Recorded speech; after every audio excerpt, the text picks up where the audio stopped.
Welcome everybody, this is Does It Matter and do I have a video for you? Today's topic is about the champion of women, the bane of the patriarchy, misogyny's doom, and the twerker of justice. We are talking about none other than She-Hulk.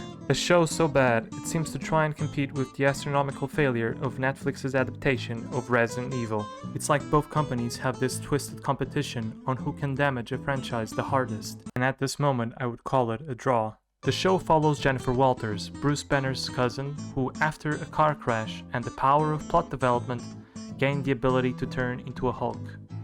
Riveting writing indeed. But wait, Jen's blood is super special and fully heals Banner's arm. Must have been that Y chromosome getting in his way. But wait, Jen is able to control her Hulk state better because she is a woman. And as a woman, she needs to deal and control her emotions more than any man because she goes through infinitely more struggles than Bruce. Let's hear her list these tragical ordeals she deals on a daily basis. Here's the thing, Bruce. I'm great at controlling my anger. I do it all the time.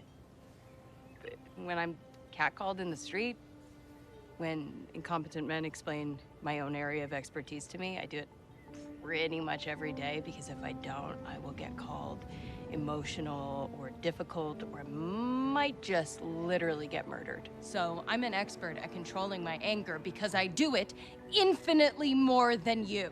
So all of this just feels like projecting a lot of shit onto me. See.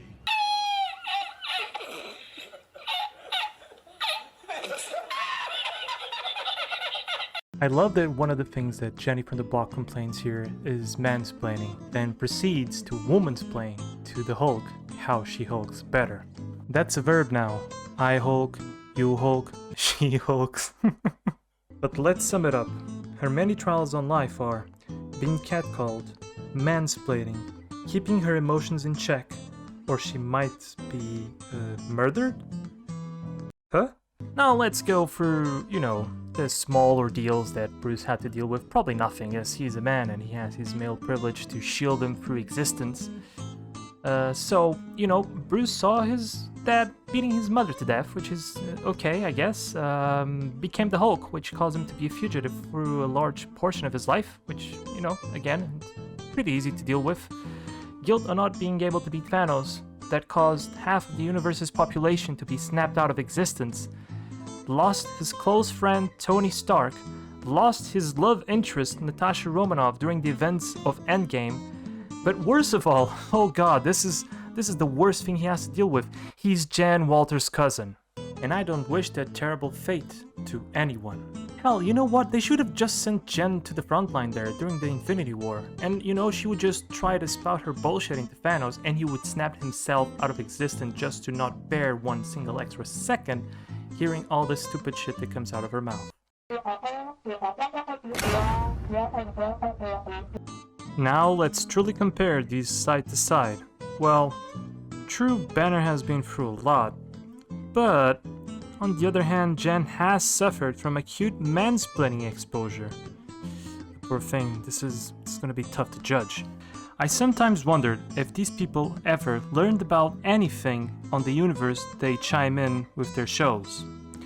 I wonder no more. Just imagine being this incompetent at your job and not only get praised, but also gain millions from it. Can you just imagine? Oh wait, yeah, you can't. That's what happened to the person who produces this show. Throughout the show, we get more of this message of how men, yes, all men are just awful, incompetent, delusional, and just down rotten to the core. That's a good thing because this is just a fictional statement. It's not actually a real statement. That's what they aim to, right? That's what they aim to pass on to us because they're clearly not forgetting about Stephen Hawking, Albert Einstein, Socrates, Aristoteles, forgetting the fact that still to this day, even when women are allowed to go to war, the great majority is still male, like great majority. That the fact that, the great majority of mental health issues and suicide and depression are still predominantly male. Or, I know what it is. It's probably us, the great and evil patriarchy that are burying women, just away from our special little boys club called Existential Dread. Sorry, girl, you know it is. Suffering is just a man's game. You're no man enough to handle it. It's just our business. Go to the kitchen and make me a sandwich. Sorry, I went on a tangent there. Now, I'm not going to point out all of the stuff wrong with this show. You know, otherwise the video would probably be like 3 hours long. Instead, I'll just point out the things that petted my peeves and read about them as a form of therapy. A few episodes go by, and we see Jenna's dating life. How difficult it is for her. Oh, the drama. I almost shed a tear out of compassion, as she fails to get any decent matches as herself. But then, light bulb! She creates a profile as She-Hulk, and boy, she had as many matches as this show has had bad reviews. So let's meet the lucky contenders. The roided out aggressive douche, the self-absorbed artist, the drooling fan, and, last but not least, the Giga Chad doctor. The date goes smoothly enough, and they move to Jen's apartment where things start to spice up a bit. But before she can take a slice out of that beefcake, Jen goes to help Wong with some demons. And after they're dealt with, Jen and Giga Chad get it on. After a long night of what one can expect as a pelvis-smashing long session of love making, like, literally, it's astonishing this man can walk the next day, really. Giga Chad sees Jen as herself and darts out of there faster than Disney's credibility is plumbing to the ground. Now, the way he handled this could have been better, but the show tries to portray him and only him as shallow. But let's analyze this situation logically. They both went on a date, both became attracted to each other, and then both went home and smashed it out throughout the night. Now, were there any feelings involved? No, they just noticed, yeah, you know what, she's attractive, he's attractive, there's no personality traits that just ticks me off, so yeah, let's do it, let's have a good time. But you gotta think, the major factor here was purely a carnal attraction, that's it. And then morning comes and he sees old Jenny there, you know, looking, well, like she looks. And let's be honest, if you look at the guy could probably get 12s on a scale of 10. And you know, Jen is barely making it to a 6.5 on the 1 to 10 scale. Now, why was my pet peeved in this episode? Well, it's because they shifted the whole dating scenario. They made us watch Jen as a normal woman, not ugly, not gorgeous, getting little to no matches, where eventually she tries to lower her standards and settle. But the situation's so dire, she creates the profile as She-Hulk, and hey, profit. Before she did her She-Hulk profile, what they showed us was the actual man situation on dating scene, except we can use any magical powers to become more desirable like she did.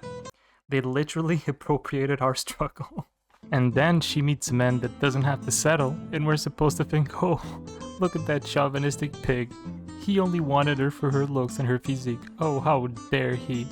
Oh, please, can you please stop trying to lie to yourself? We all know it wasn't his personality you were interested in. The major issue with these shows is that it's so freaking loaded with nauseating political statements. It makes the experience of watching them unbearable and creates more stupid fake reasons to divide people. Nowadays, we are more segregated by genre, race, and sexuality than we were decades ago, and these people are to blame for. But hey, it's just my opinion.